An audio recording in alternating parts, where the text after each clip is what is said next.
Hi guys, I'm back. In this video, we're going to answer the question, what has more nutrients, carbohydrates, proteins, or fats? Now, I'm not going to evaluate every single type of protein, carbohydrate, and fat. I'm just going to basically take three and compare them, but it's not as accurate because I'm not going to go after fruits, I'm not going to go after grains, I'm not going to talk about beans.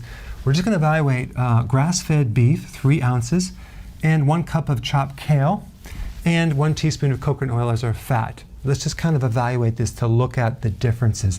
Normally, we need certain required nutrients. We need vitamins. There's 2 types. There's fat-soluble, like vitamin A, D, E, and K. And then we have water-soluble, which is B vitamins, vitamin C.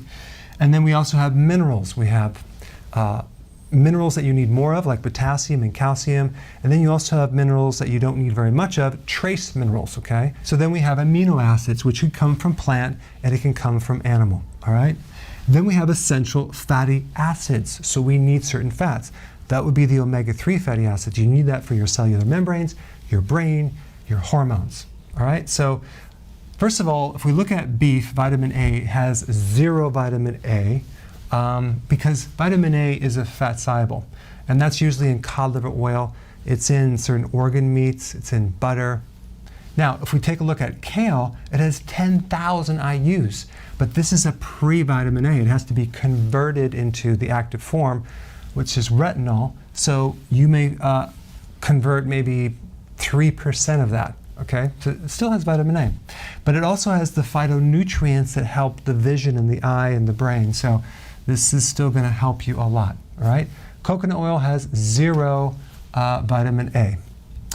Even the virgin coconut oil. And then we have vitamin C, 0 beef, but we have a good amount of vitamin C for kale, which is 80 milligrams. So you really only need 70 milligrams a day, so it's actually more than what you need.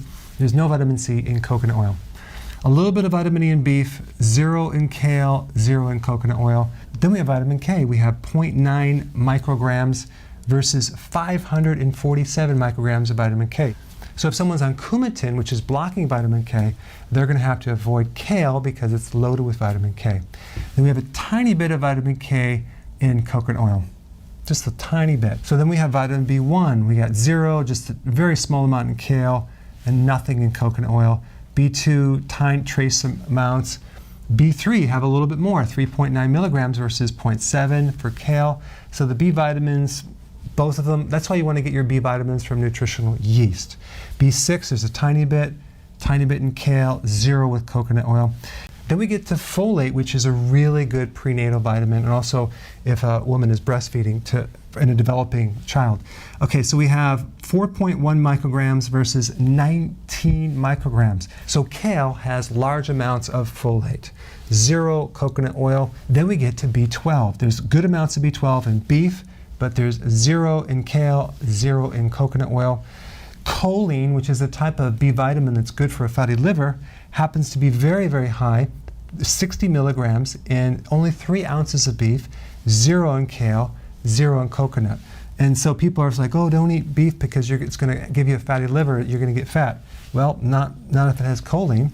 So we have calcium with 10 milligrams, 90 milligrams of kale. So kale is a good source of calcium, 0 coconut oil. Iron, 2.4 milligrams, 1.1 milligrams, 0. But here's the thing. The type of iron in beef is much more absorbable than the type in kale, all right? So that would be a little difference there. And then we have magnesium. We got 15.9, 22.8, so there's a good amount of magnesium in kale. And then we got zinc, 3.9 versus 0.3. So this is loaded with zinc. It's good for the immune system. Then we get protein, just actual amino acids, 16.2 grams versus 0.3 grams. So kale is not a lot of protein in comparison with beef, all right? So then we have omega-3 fatty acids. Specifically, we're talking about grass-fed, not grain-fed. That's 74 milligrams. But look at kale. Kale has 129 milligrams, so it's loaded with omega-3 fatty acids. So then we have potassium. Now, if we check this out, it's like 270 milligrams for just in 3 ounces of beef of potassium versus 299 milligrams in 1 cup of kale.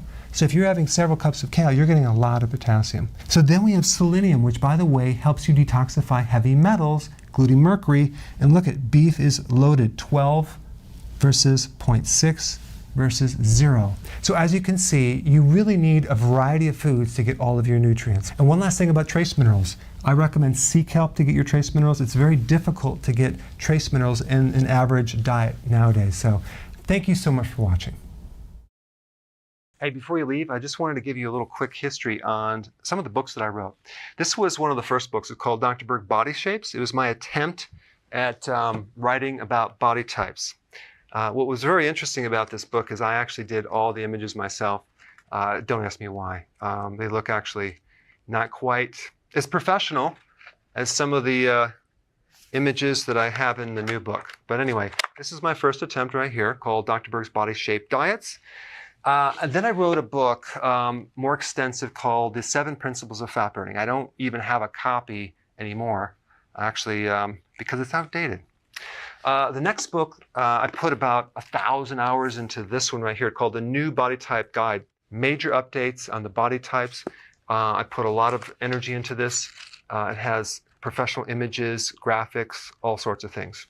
Now, the problem with this book is it doesn't really describe what this is really about. Body types are only a small portion of what's in this book. And that's why I changed the name to the Healthy Keto Plan, okay? If you happen to have this book, you don't really need this book because there's some only very, very minor updates. But if you don't have this, you need to get this one right here.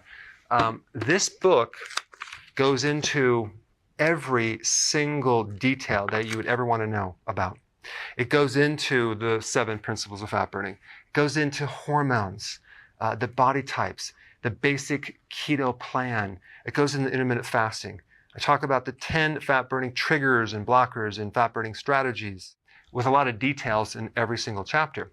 I go into body issues that interfere with losing weight.